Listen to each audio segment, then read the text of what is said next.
What's happening, folks? Welcome back to Celtic Fans TV. It is the preview show for the derby against Rangers on the 2nd of January. I've got Chris back with me to look ahead to this one, but a quick announcement just before we get in to looking ahead to the game.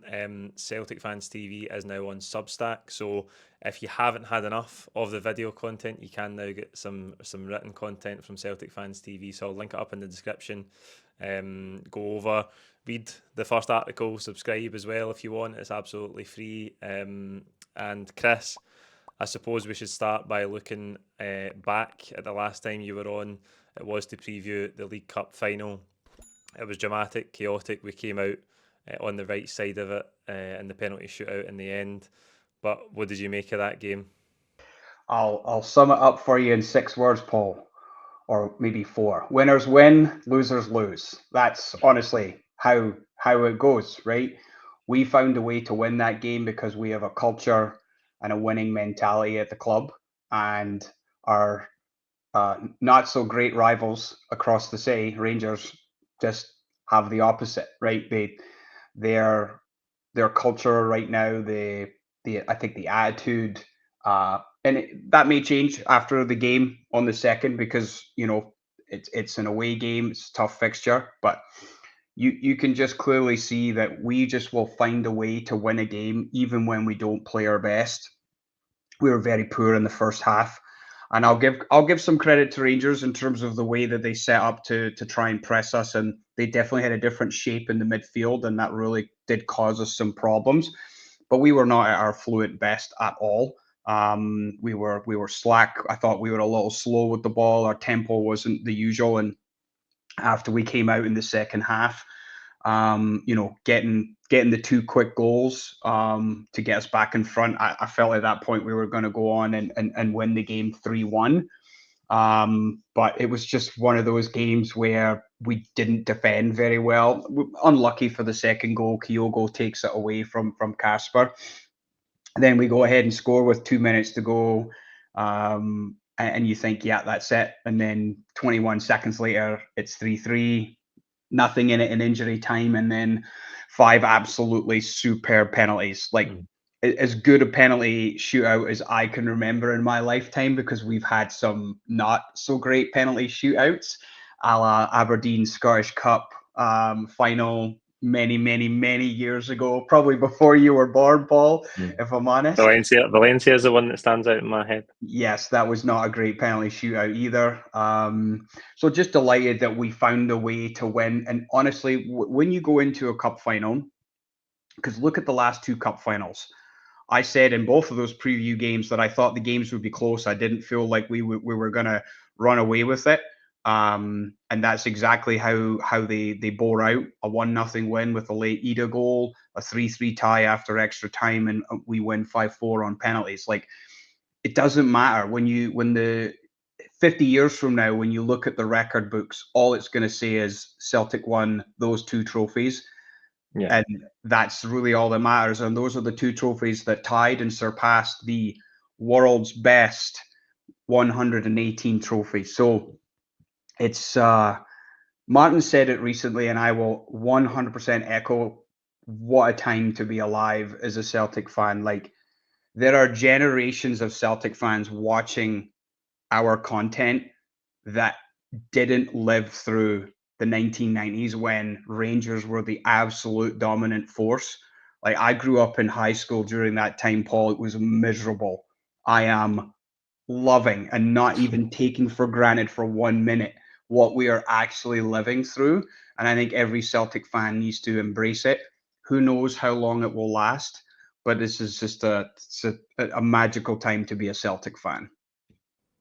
It is, and I suppose thinking about the form since that cup final, I suppose we can talk about the Rangers form. Again, you look at the game and how it played out, and it's another 3-3 draw that ends up going to penalties, but we have this narrative after the game that Celtic obviously underperformed, and Rangers had sort of worked out a system and a way to play against us. And then we drop points the following week, and the narrative becomes that, well, if we lose at Ibrox, Rangers are hunting us down again. And for all the Rangers' rejuvenation in the lead up to that cup final, which was probably overblown at the time, they've now totally collapsed again, and they've shipped 5 points in the space of 2 games, and they now find themselves 14 points behind us coming into this game. But what did you make, I suppose, of our form after the game with Dundee United the following week, where we drew 0-0, and it looked like a continuation of the sort of the slow play that crept back in again? But I think the back-to-back 4-0 wins at home have looked a lot more like us. And the manager's been able to chop and change the team, and take some key players out, invest them, and bring some guys in who have played well and performed and look sharp. So do you think we're starting to tick upwards again?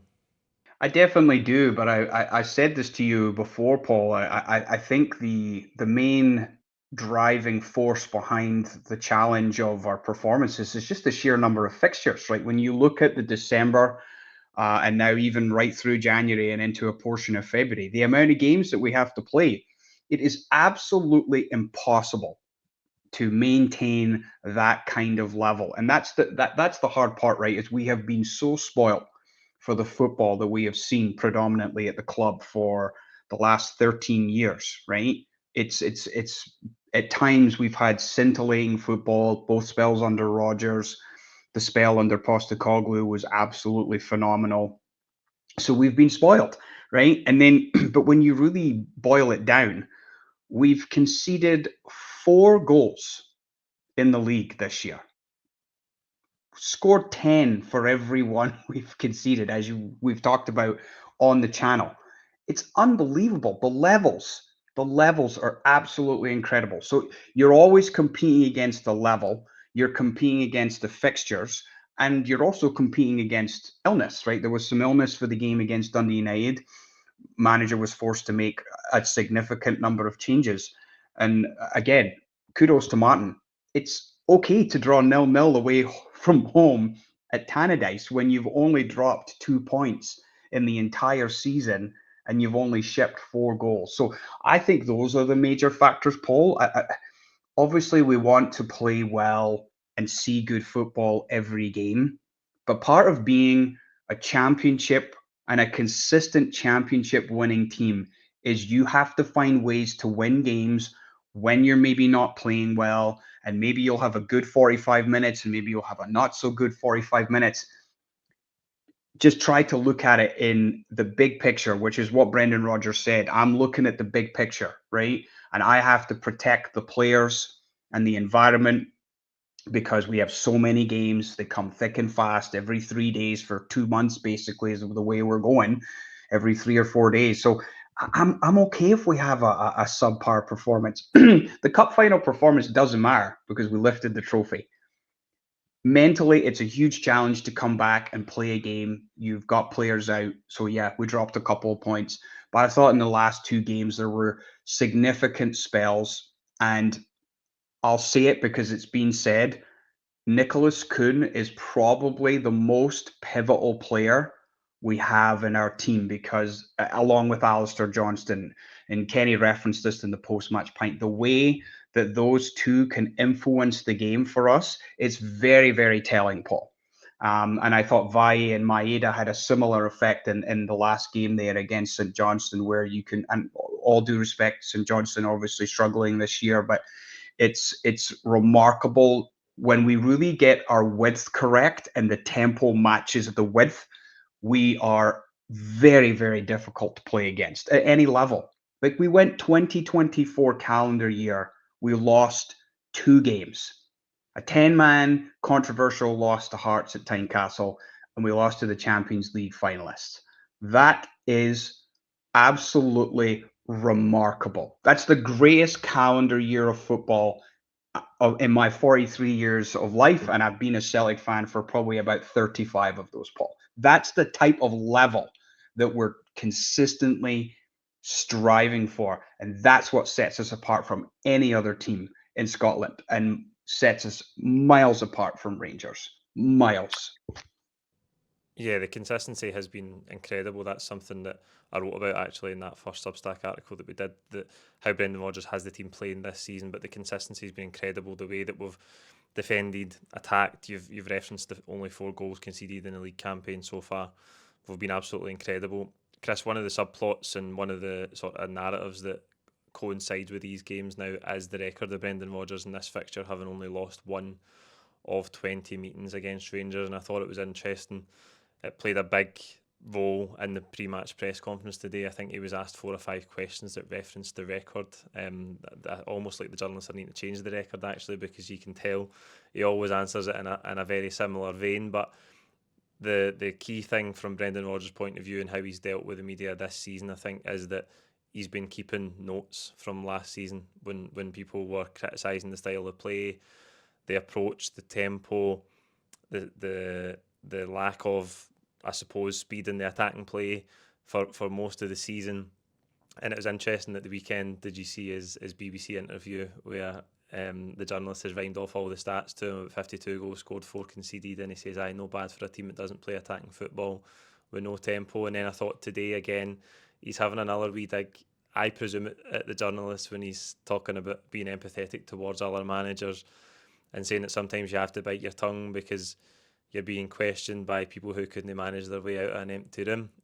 So I think it's fair to say that Brendan Rodgers has kept a scorecard for last season and he's marking it off as he goes through. Yeah, and he has the results to back up the marking off of the scorecard, Paul. And that's the thing, right? When he came in at the start of last season, there were a number of things working against him, right? There's obviously feelings of fans, Paul, that have still a level of resentment of how he left the first time. And I think he acknowledged that he didn't do it the right way, okay? But there were also a huge majority of us that were very open to having him back because he is a first class manager. And I actually think his record this time is even more remarkable than it was the first time. Doing an invincible season is hard at any level, but I think at that time, Rangers had just come back into the league. Aberdeen were at the time our strongest competition for the first few years. So I think what he's doing now, combined with the progress we've made in Europe, where we've had 6 Champions League games, 7 if you include the last game of last year, where we've only lost 1, that's another. He's raised the bar again, right? The level of consistency, the level of play. And I think he's actually done an even better job the second time than he did the first, because coming in and taking over from Postecoglou, you have a squad.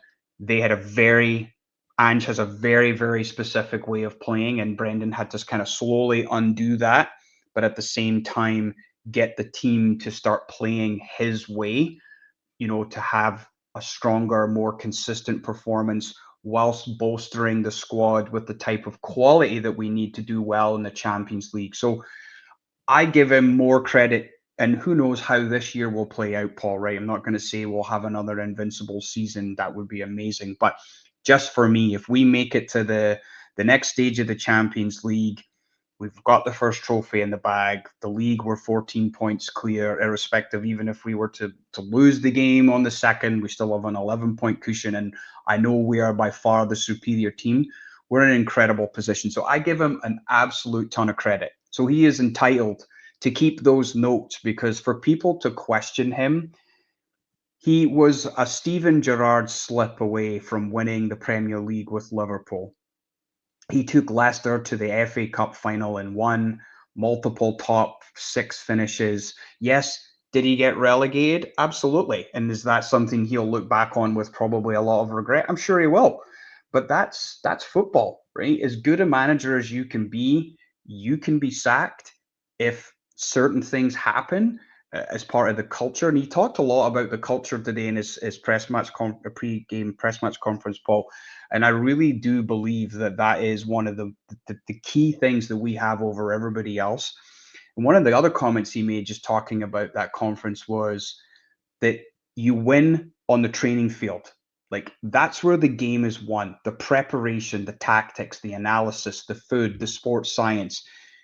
You win before you even cross the white line. That is elite manager thinking. That belief in, this is the system, this is what we're going to do. And when you have the players buying in and then you surround it with talent, it is a recipe for for the most part, beautiful football. And like I say, I think he's done an even better job this time around than he did the first. Trebles aside and all of that, Paul, I think this has been a remarkable 18 months. Yeah, it has, and I think the last 6 or 7 months since the start of this season, you could just tell the team looked like a completely different animal from the one of last season. Chris, every time we make one of these videos, people must be sick fed up hearing us talk about how important the start to these derbies is. But again, I need to reiterate it with Rangers, confidence on the floor, the manager clinging on to his job as far as their fan base is concerned. There's a monumental amount of pressure on them at home in front of their own supporters. There's no Celtic fans there, which over the course hasn't really helped Rangers in these games at Ibrox when the Celtic fans have been shut out and they've had the entire stadium backing them. We've had the better of the results. So again, you think about how we'll approach this game and how we'll look to try and start it. You can argue Rangers obviously get the better of the start in the cup final and they sort of stifled his first half and they go in 1-0 up at half time. But I think on Thursday, for us, if we attack the game and control it early on and take command of it first half, it won't take long for that crowd to turn on Rangers.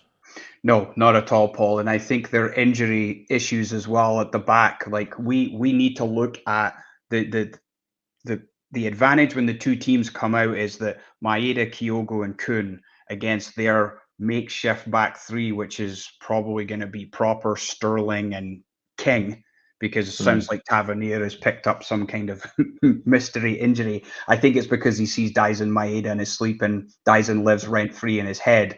But they're going to be extremely up against it. So, yes, I think while it is a cliche, and yes, we do talk about it, the start and putting them under pressure, the crowd is then going to get on their back versus back them. And that only, I think, plays into our hands, Paul. And I think I don't know what the score is going to be. I do feel extremely confident that we can and should win the game. But these games often have a way of doing crazy things. Like we were 2-0 up in the kind of, previous Ibrox visit where the game finished 3-3, right? We were in complete control at half time and we took our foot off the gas and Rangers ended up tying late after Eder scored to make it a 3-3 draw. So anything is possible in these games, but there's no doubt that the way we're playing, the mentality is this is the next game. This is the game we focus on. Yes, he's got a 16 win, 3 draw, 1 loss record in his 20 games, but Brendan Rodgers is only focused on this game, Paul. That's all that matters, right? Preparing the team, doing the work on the training ground. I agree with you. I think the no fans is it's awful for the fixture, and hopefully this is the last time that we're in this situation. But it has not affected our ability to play within that environment. And that speaks to how the team is prepared and how they cope psychologically with that, perceived pressure of playing in front of the 50,000 Rangers fans. I honestly don't think it matters in the context of the game. And it will be very, very interesting to see how Rangers backline copes with our front 3 or 4. And if we get ahead early in that game, that's going to be a very toxic environment for the Rangers players. Absolutely. I think I was trying to think the last time we went into a game against Rangers with such a commanding lead, and the one that springs to mind is Brendan Rodgers' first spell, where we were making our way through that invincible season towards the treble, and we went to Ibrox. I think we were 16 points clear at the time. We went behind, if you remember. I think Kenny Miller scored, and then Moussa Dembele equalised at the back post from a corner, and Scott Sinclair got the winner in the second half, and we came out 2-1. So that moved us 19 points clear. And again, if you look at that game, I know a lot of people are confident coming into this game, and rightly so, given the situation. But even that game, it finishes 2-1. We have to fight for it. It's going to be a battle. You always expect that in these fixtures. I suppose to contrast Rangers' situation with the injuries, for Brendan Rodgers, he's got numerous headaches all over the pitch that Kenny and I talked about in the post-match pint on Sunday. It's almost an embarrassment of itches in some positions in midfield. I think Bernardo, Engels and Hatate, respectively, they were all good on Sunday against St Johnstone. They could all make a case for why they should start the game, but the captain will come back in, and one of those guys will have to drop out. You look at the situation at left back between Taylor and Valle, Scales and Trusty at centre half, and I suppose further down the list is Kyogo and Ida as well. So there's lots of positions in the pitch. So what do you think he's going to do in those key areas? So I would really like him to start Alex Valle at left back because I'd really like to see how he performs. Like, and Kenny made the great point on the post-match pint there is like if he can cope with Atalanta away, he can cope with Rangers at Ibrox, right? So I'd really like to see him play. I think he's a more dynamic player than Greg Taylor. But Taylor has the fixture experience, right? But the only way you gain experience is to play your players. But I thought Valle was absolutely superb. So I would like to see Valle play, but I think it will be Taylor. I think he'll pick Scales over Trusty.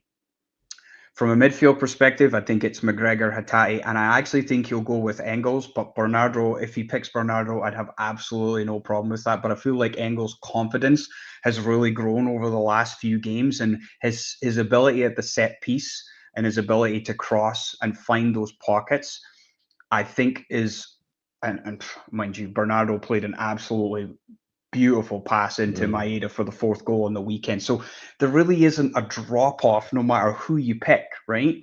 Obviously, Engels takes the penalties, so is that a potential factor? I don't know if that really is. Probably not.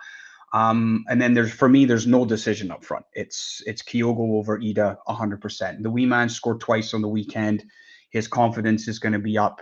With that back three, if we can move the ball quickly and get down the channels, Paul, he's going to have an absolute field day with his movement.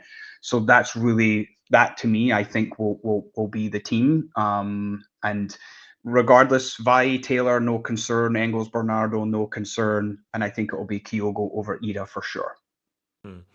I think Rangers are going to approach it very similarly to how they did the cup final. I think they're going to try and shut the spaces and sit in a sort of press on the halfway line, make it difficult for us. I think the game's going to be decided on how we start the game and where we've found the tweaks. And obviously we have to move the ball quicker and get in the space better than we did in the first half in the cup final.